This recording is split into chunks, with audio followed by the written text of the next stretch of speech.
ஸ்வாதீயசி ஸ்ரேயசி.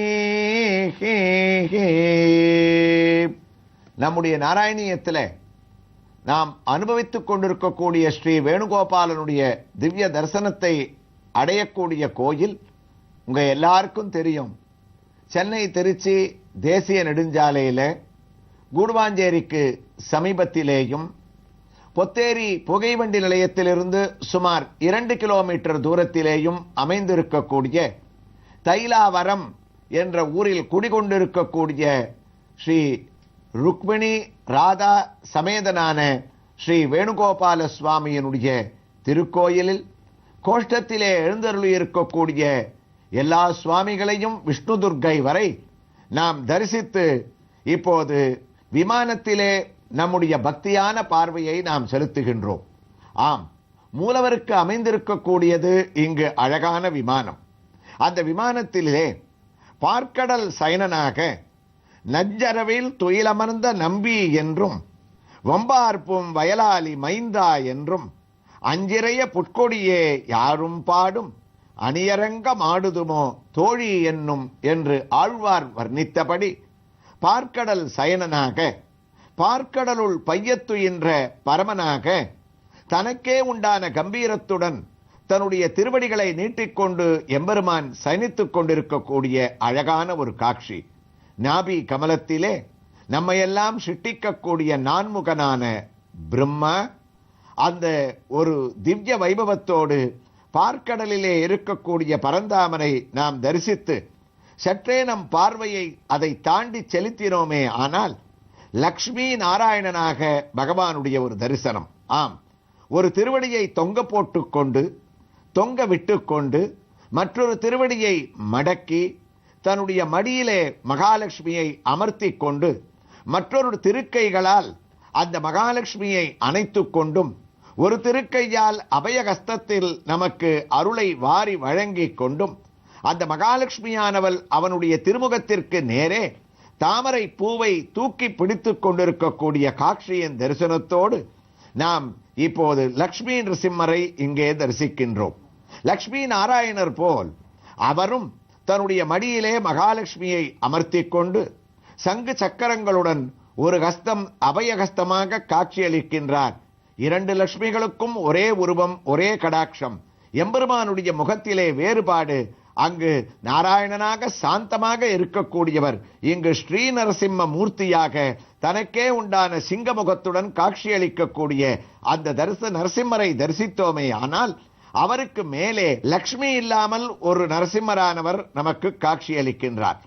2 விதமான நரசிம்மர்கள் இந்த விமானத்திலே.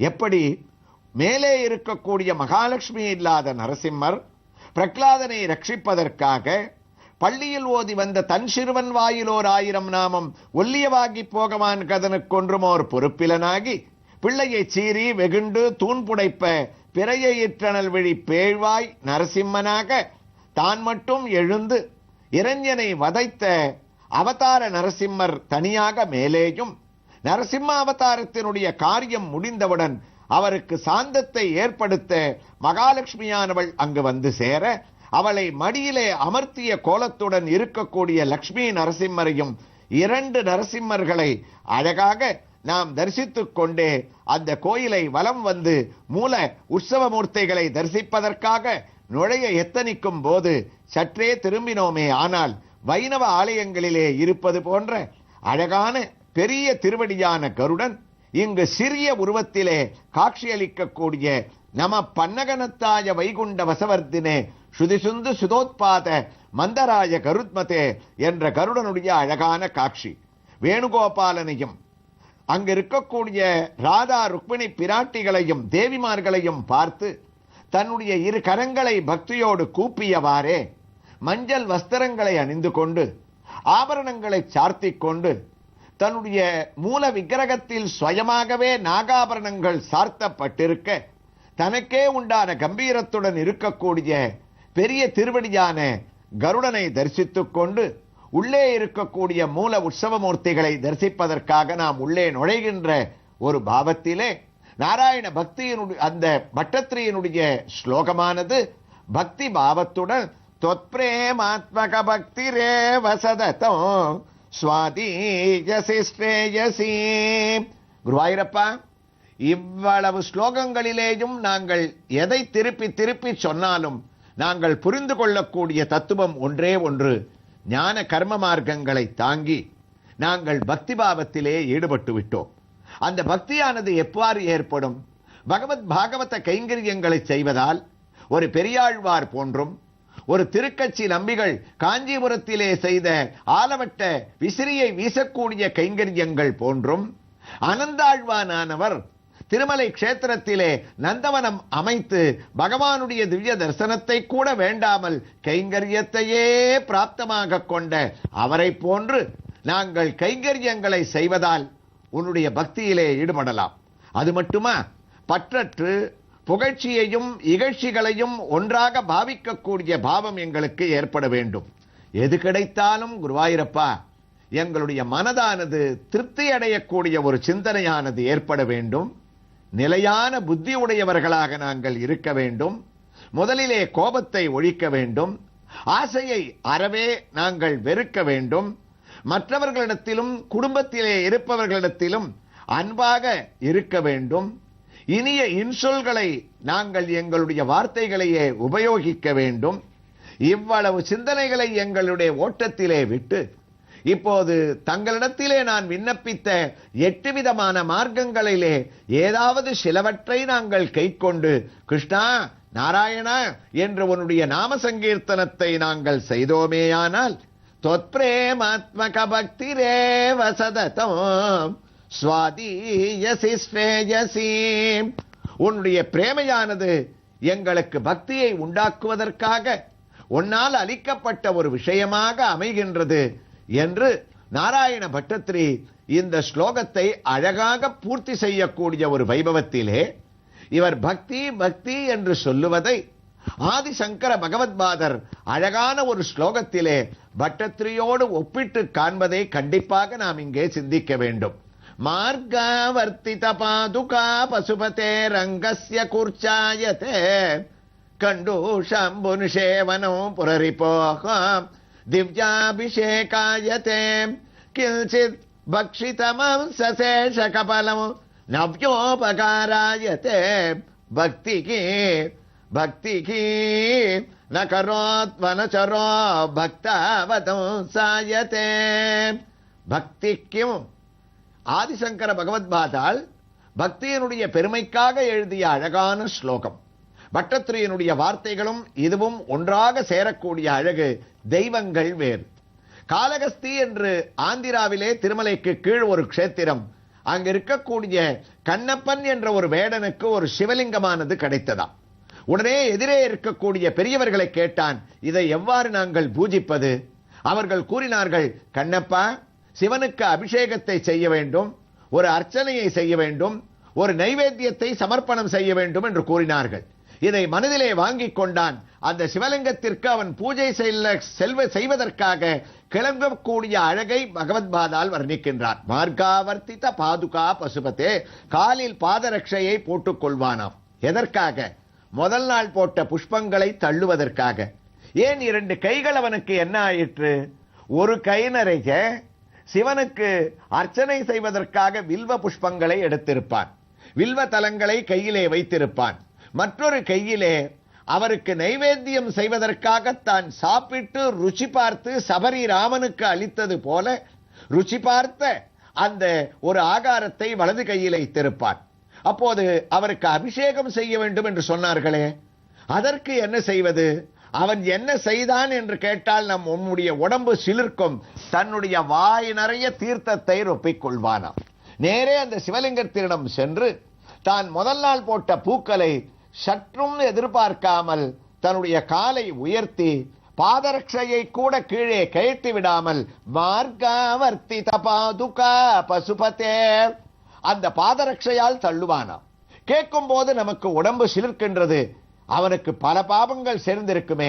ஆதிசங்கரர் கூறினார், அதுதான் இல்லை, அதை சிவபெருமான் எவ்வளவு கருணையோடு ஏற்றுக்கொண்டார் தெரியுமா? அங்கஸ்ய கூர்ச்சாயதே.